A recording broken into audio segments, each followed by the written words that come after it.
শুধু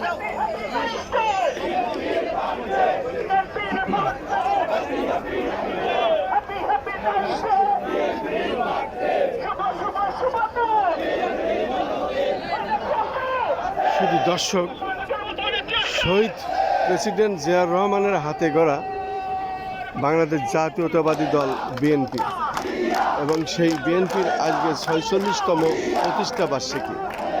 এই প্রতিষ্ঠা বার্ষিকীতে আমরা শহীদ প্রেসিডেন্ট জিয়াউর রহমানের সমাধিস্থলে এবং শহীদ প্রেসিডেন্ট জিয়াউর রহমানের সমাধিস্থলে আমরা এসে দেখতে পাচ্ছি লক্ষ জনতার সমাবেশ এবং লক্ষ লক্ষ জনতা বিভিন্ন রকম ব্যানার, ফেস্টন এবং মুহুর্মুহুর স্লোগান দিয়ে আজকে শহীদ প্রেসিডেন্ট জিয়াউর রহমানের সমাধিস্থলে আসতে দেখা যাচ্ছে।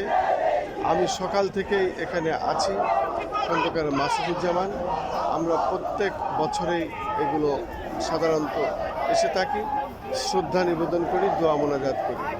বিশেষ করে আমাদের সংগঠনগুলির পক্ষ থেকে বেগম খালেদা জিয়া মুক্তির দাবি পরিষদ, আরাফাত রহমান কোকো স্মৃতি পরিষদ, নিরাপদ বাংলাদেশ চাই, সেই সাথে বীর মুক্তিযোদ্ধা রুকনুদ্দিন লক্ষণ স্মৃতি পরিষদ ও খন্দকার রবিউজ্জামান সিপার স্মৃতি পরিষদ এর পক্ষ থেকে ধারাবাহিকভাবে আমরা সাধারণত প্রত্যেক বছর এবং প্রত্যেক অনুষ্ঠানে আমরা এখানে এই যাবৎকাল হাজির হয়েছি এবং শ্রদ্ধা নিবেদন করেছি। তারই ধারাবাহিকতায় আজও আমরা এখানে এসেছি এবং আজকে এই ৪৬তম বাংলাদেশ জাতীয়তাবাদী দলের বিএনপির প্রতিষ্ঠা বার্ষিকীতে আমরা এখানে এসেছি এবং আমরা আমাদের ধারাবাহিকভাবে যে কাজগুলি সেগুলো আমরা প্রচার করে যাচ্ছি।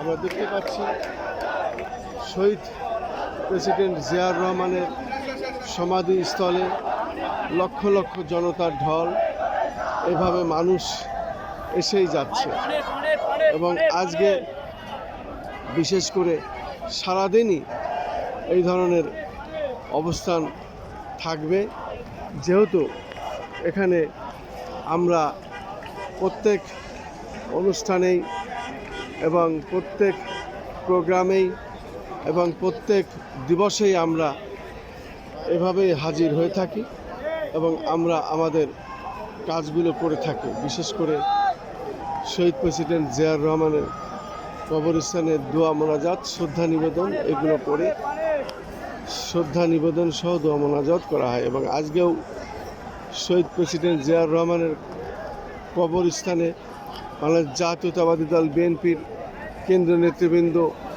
আসা শুরু করেছেন। হয়তো আর কিছুক্ষণের মধ্যে প্রত্যেকে এসে গেলে এখানে শ্রদ্ধা নিবেদন এবং দোয়া মোনাজাত করা হবে। আমরা আমাদের প্রচার যেভাবে করে থাকি ঠিক তার ধারাবাহিকভাবে সেটা আজও করে যাচ্ছি।